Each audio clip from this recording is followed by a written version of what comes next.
Hello friends, आपके अपने YouTube channel MIM news bulletin में आपका हार्दिक स्वागत है।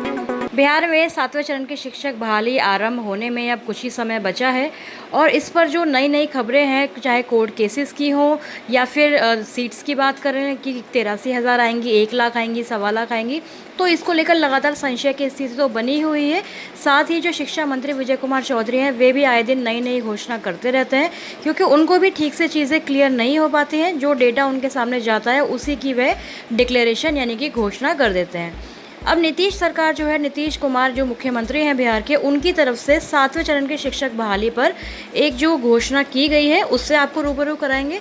साथ ही बताएंगे कि जो STET मामले में जो कोर्ट केसेस अपडेट कल हमने आपको दी थी कि क्या उससे बहाली रुकने वाली है या फिर उस केस का कोई असर पड़ेगा 7th फेज़ में माध्यमिक और उच्च माध्यमिक बहाली पर, तो ये भी बताएंगे। तो और जो भी 7th फेज़ की लेटेस्ट अपडेट्स आई हैं उनसे आपको, क्योंकि हर अपडेट से आपको रूबरू होना बहुत ज़रूरी है।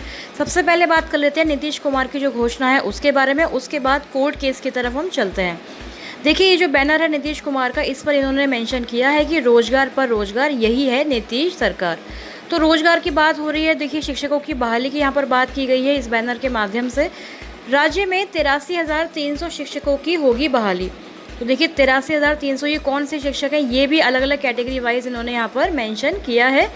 BPSC से होगी 40,000 प्रधान शिक्षकों की बहाली। ठीक है, BPSC के माध्यम से प्रधान शिक्षकों की बहाली होनी है, तो लगभग 40-40 हज़ार है ये।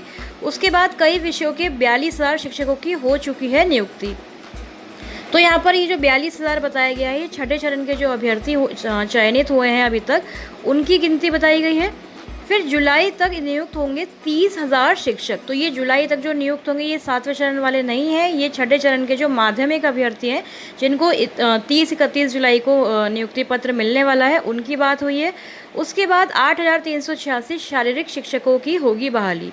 तो इसमें भी लगभग 3,000 यहाँ पर सीट्स जो हैं भरी गई हैं, 5,000 सीटें खाली हैं और इसके लिए शिक्षा मंत्री ने कहा है कि वे फिर से पात्रता परीक्षा जो है STET शारीरिक शिक्षकों के लिए कंडक्ट करवाने वाले हैं। और आखिर में इन्होंने बताया कि 1,500 से अधिक प्रशिक्षकों की हुई है नियुक्ति। तो इस प्रकार से नीतीश सरकार की ये घोषणा है कि अभी तक की जो बहाली है वह ये है। और 7th फेज़ को लेकर इन्होंने देखिए कोई भी डिक्लेरेशन इस बैनर में तो नहीं किया है। जो अभी 6th फेज़ की हुई है और जो होनी है माध्यमिक की 30 जुलाई को, उसकी बात यहाँ पर की गई है। वहीं शिक्षा विभाग के 106 अधिकारियों का तबादला भी कल कर दिया गया है और 11 या फिर 13, कई जगह 13 जिला लिखा है, कई जगह 11 जिला लिखा है कि नए जिला शिक्षा पदाधिकारी तैनात किए गए हैं। तो देखिए, जो नए जिला शिक्षा पदाधिकारी हैं इनके जो अधिसूचना है ये जारी हुई है और 1 अगस्त से, यानी कि आने वाले 1 अगस्त 2022 से ये जो है अपना नया जो पदभार है उसको संभालेंगे। तो देखना होगा कि अब जो नए DAO आए हैं उनकी तरफ से 7वें चरण के शिक्षक बहाली के लिए कैसे जल्द से जल्द कार्य किया जाता है। तो इसलिए ये चीज़ भी आपके लिए मेंशन करना ज़रूरी है, जानना ज़रूरी है कि 11 जिलों के जो DAO हैं वह बदल दिए गए हैं। अब बात कर लेते हैं कोर्ट केस के बारे में। देखिए, STET मामले में आप लोग जानते हैं कि पहले भी बहुत सारे कोर्ट केसेस हुए हैं, मेरिट वाले हों, नॉट इन मेरिट वाले हों, और सारे ही केसेस हमने देखा कि डिस्पोज हुए हैं। और कुछ ऐसे भी केसेस थे जो सिलेबस को लेकर किए गए थे, गलत प्रश्नों को लेकर किए गए थे, जिनसे हमें इतना नहीं, हम लोगों ने इतनी अपडेट नहीं भी रखी, क्योंकि वह केसेस इतने महत्वपूर्ण नहीं थे और कोर्ट ने उनको सीधा ही डिस्पोज कर दिया है। और अब ये जो नया केस आया है ये फिज़िक्स और जनरल नॉलेज वाले क्वेश्चंस को लेकर है कि गलत प्रश्न थे या फिर जो ऑप्शन दिए गए थे चारों ही गलत विकल्प थे। तो उसको लेकर ये केस आया है कि जो क्वेश्चंस का लेवल था फिज़िक्स में वह IIT लेवल का था। तो देखिए, अगर इसकी बात अगर हम कंपैरिजन करें तो आप लोग जानते होंगे कि STET परीक्षा में मैथ्स के भी जो क्वेश्चंस आए थे, या फिर इंग्लिश की अगर बात कर लें, पेपर 1 जो इंग्लिश का हुआ था वह भी, उसका लेवल भी बहुत ज़्यादा टफ था। पोस्ट ग्रेजुएशन लेवल के क्वेश्चन पूछे गए थे इंग्लिश में, और मैथ्स में भी अगर बात कर लें तो काफ़ी हाई लेवल के क्वेश्चंस जो है पूछे गए थे, IIT लेवल के क्वेश्चंस पूछे गए थे। और ये सारे जो कोर्ट केसेस बनकर गए हैं अदालत में, तो सारे ही केसेस को डिस्पोज कर दिया गया है। और इस मामले में हम देख रहे हैं कि एक कमेटी भी गठित की गई है फिज़िक्स और क्वेश्चंस की जांच करने के लिए।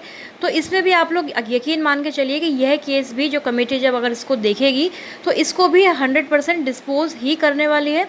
तो इसलिए इस केस से ज़्यादा परेशान होने की ज़रूरत नहीं है, क्योंकि कल हमने देखा था अखबारों ने ये प्रकाशित कर दिया था कि कोर्ट ने स्टे लगा दिया है, बहाली प्रक्रिया रुक जाएगी। तो देखिए बहाली प्रक्रिया रुकेगी कैसे, अभी तो स्टार्ट ही नहीं हुई है बहाली प्रक्रिया, तो इसलिए रुकने का तो कोई सवाल ही नहीं बनता है। तो इसलिए इस केस को भी ज़्यादातर उम्मीद यही है कि डिस्पोज कर दिया जाएगा पटना हाई कोर्ट के द्वारा, और बहाली जो है 7वें चरण में माध्यमिक की भी होगी और प्रारंभिक की भी बहाली होनी ही है। तो इसलिए इसी आशा के साथ इस वीडियो को मैं फ़िलहाल अभी एंड करती हूँ। आगे कोई भी अगर अपडेट आएगी 7वें चरण के रिगार्डिंग तो आपके साथ शेयर करने की पूरी कोशिश करेंगे अपने चैनल MIM न्यूज़ बुलेटिन पर। इस वीडियो में फ़िलहाल इतना ही। सब्सक्राइब नहीं किया है तो सब्सक्राइब ज़रूर कर लें। Thank you for watching.